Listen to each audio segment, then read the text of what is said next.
had a conversation with my dad recently that made something click for me. And it's that healing for me seems to start and stop with one thing: speaking things out loud. And before I go further, I just really hope that anybody that is in a place where you are dealing with something from your past, from your childhood to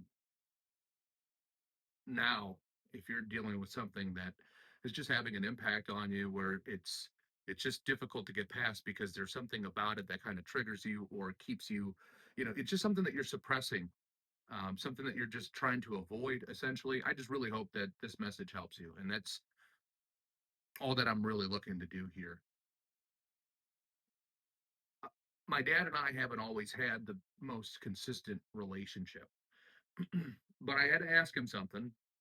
And I said, "Have you noticed that when I'm pursuing a relationship with Jesus or whenever I'm involved with church, our relationship is better?" And he said, "Yeah, I have noticed that." And that actually opened up a door to a deeper conversation where we started talking about things we struggled with growing up, the environments, the factors, the triggers, the people, places, things, small things that bring back heavy memories.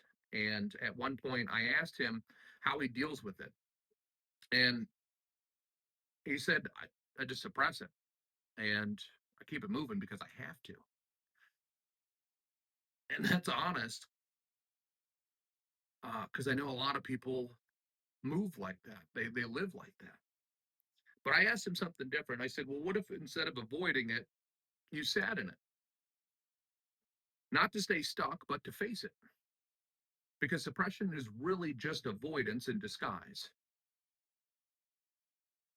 And avoidance doesn't heal anything, it just delays it. We talked about how certain things still trigger him to this day. Even something as similar as just walking down an aisle in a store can bring back everything. And I said to him, I said, well, what if you reframe that?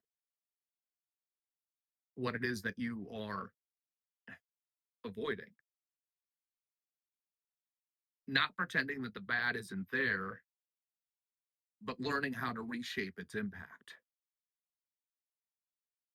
Because I heard someone say once, and I believe it was Stephen Furtick, you have to find happiness in the heaviness.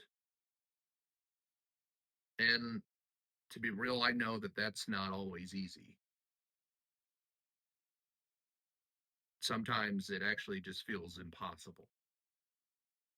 But even if there are 99 things that feel heavy, there has to be a way to find one that can anchor you. Because if we don't face these moments, they will control us.